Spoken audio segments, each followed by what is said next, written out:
अगर डेमोक्रेसी आपको नज़र आती है वो सिर्फ और सिर्फ पाकिस्तान तहरीक इंसाफ में खान साहब की वजह से मौजूद है और उसकी ज़िंदा मिसाल मैं आपके सामने हूँ। बाकी पार्टीज़ अपने बेटे को बेटी के अलावा किसी और को जानते तक नहीं है, अलाउ ही नहीं करते। उनकी डिसीजन ड्राइंग रूमों में हुआ करते हैं। खान साहब ने एक वर्कर को मुंतखब करके मिसाल कायम की है कि इसी को कहते हैं जमहूरियत। इसी जमहूरियत के तनाजुर में इलेक्शन कमीशन ने 13 सितंबर को एक ऑर्डर रिजर्व किया था और 23 नवंबर को अनाउंस कर दिया इतने डिले के बाद, और हमें 20 दिन का टाइम दिया कि अपने इंट्रा पार्टीज इलेक्शन कराओ।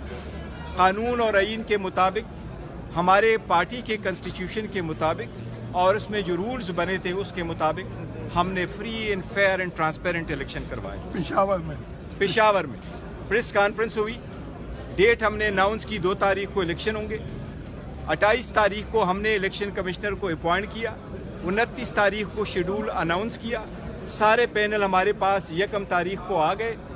जिस वक्त क्रिटिकल और टफ सिचुएशन में वो आए वो सब के सामने, वो सिर्फ एक पैनल आया, वो अनअपोज मुंतखब हुए। लेकिन हमारे रूल्स इतने डेमोक्रेटिक है कि रूल्स में प्रोवाइडेड है कि अगर एक पैनल भी आए तो जहां वोटर जमा हुए हैं उनसे भी ऑब्जेक्शन लिया जाएगा, रिजोल्यूशन लेकर के फाइनल होगा। तो हमारे फ्री फेयर ट्रांसपेरेंट इलेक्शन हमने करके उसकी सारी सर्टिफिकेशन हमने इलेक्शन कमीशन के सामने फाइल कर दी। इलेक्शन कमीशन से हमने बसद एहतराम इस्तदा की थी कि इलेक्शन शेड्यूल आने वाला है, किसी भी पॉलिटिकल पार्टी का उसका निशान, उसकी एक आइडेंटिटी है। हम उस आइडेंटिटी को प्रिजर्व करने के लिए, क्योंकि पीटीआई ऑलमोस्ट 70% पाकिस्तानी को रिप्रेजेंट करती है, उसके लिए हमने दरख्वास्त कर ली कि आप हमारा सर्टिफिकेट इशू करें। आज मैंने अदालत के सामने एक पिटीशन फाइल की थी। हमने पिटीशन फाइल की, पीटीआई ने, केपीके के सारे जो हमारे वाइस प्रेसिडेंट थे वो उसमें भी पिटिशनर थे। हमने कोर्ट से ये इस्तदा की कि इलेक्शन कमीशन के ऑर्डर के कंप्लायंस में हमने इलेक्शन होल्ड किए। हमारे जो एक्चुअल वर्कर है किसी ने भी चैलेंज नहीं किया। कोई भी कानून में ऐसा प्रोविजन मौजूद नहीं है जिसको बेस बना के इलेक्शन कमीशन किसी भी पॉलिटिकल पार्टी को बशमूल पीटीआई के इंट्रा पार्टीज इलेक्शन को देखे। 175 पॉलिटिकल पार्टीज जो 1960 के कानून के अंदर अपनी इंट्रा पार्टीज इलेक्शन कराती थी, डॉक्यूमेंटेशन फाइल करते थे, किसी एक का भी इलेक्शन कमीशन ने नहीं देखा। इसलिए आज अदालत से हमने इस्तदा की कि कल 10 बजे के लिए टाइम रखा है।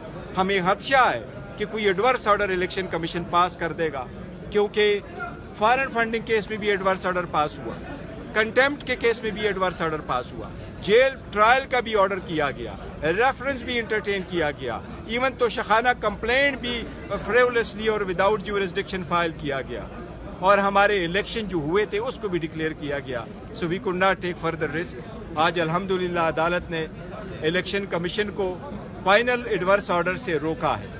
हम चाहते हैं कि प्रोसीडिंग हो, हमारे अगर वो नोटिफिकेशन इशू कर दे तो बहुत अच्छा। वो हमने सारे कानून के मुताबिक डॉक्यूमेंट्स फाइल किए, पर हमें खदशा था कि अगर election commission adverse order pass करे तो हमारे बेट पे हमें बहुत ख़तरा पड़ेगा, जो हम अफोर्ड नहीं कर सकते, क्योंकि बेट और पीटीआई पाकिस्तान के 70% अवाम की नुमाइंदगी की निशानी है।